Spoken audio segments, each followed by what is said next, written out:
దేశంలో డిజిటల్ ప్లాట్ఫామ్లలో అశ్లీల, అసభ్యకర కంటెంట్ను అరికట్టేందుకు కేంద్ర ప్రభుత్వం కఠిన నిర్ణయం తీసుకుంది.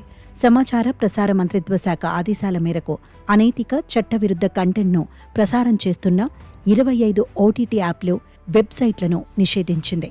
ఈ ప్లాట్ఫామ్లు సాఫ్ట్ పోన్ లేదా లైట్ అడల్ట్ కంటెంట్ను అందిస్తున్నాయని, ఇది భారతీయ సంస్కృతి, నైతికతకు విరుద్ధమని ప్రభుత్వం వెల్లడించింది.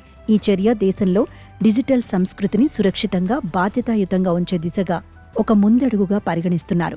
ఈ చర్యలు సమాజంలో సానుకూల మార్పును తీసుకొస్తాయని ప్రభుత్వం భావిస్తోంది. ప్రభుత్వ దర్యాప్తులో ఈ ప్లాట్ఫామ్లో చట్టవిరుద్ధ, అశ్లీల కంటెంట్ను ప్రసారం చేస్తున్నట్లు తేలింది.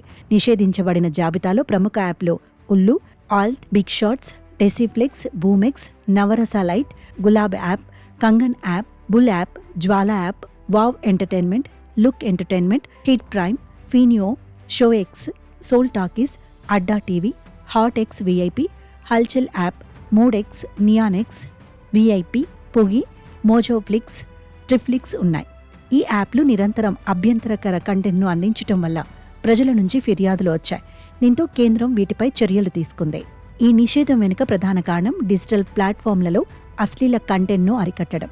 ఈ యాప్లు యువతను, సమాజాన్ని తప్పుదారి పట్టించే కంటెంట్ను ప్రసారం చేస్తున్నాయని, ఇది భారతీయ నైతిక విలువలకు విరుద్ధమని ప్రభుత్వం అభిప్రాయపడింది. ఇన్ఫర్మేషన్ టెక్నాలజీ చట్టం 2000 ఐటీ నియమాలు 2021 ప్రకారం ఈ ప్లాట్ఫామ్లను తక్షణమే బ్లాక్ చేయాలని ఇంటర్నెట్ సర్వీస్ ప్రొవైడర్లకు ఆదేశాలు జారీ అయ్యాయి. ఈ చర్య ద్వారా సాధారణ ప్రజలకు ఈ వెబ్సైట్లు, యాప్లు అందుబాటులో ఉండవు. 2021లో రూపొందించిన ఐటీ నియమాలు ఓటీటీ ప్లాట్ఫామ్లకు కఠిన మార్గదర్శకాలను విధించాయి. ప్రతి ప్లాట్ఫామ్ 3 అంచెల ఫిర్యాదుల పరిష్కార వ్యవస్థను ఏర్పాటు చేయాలి.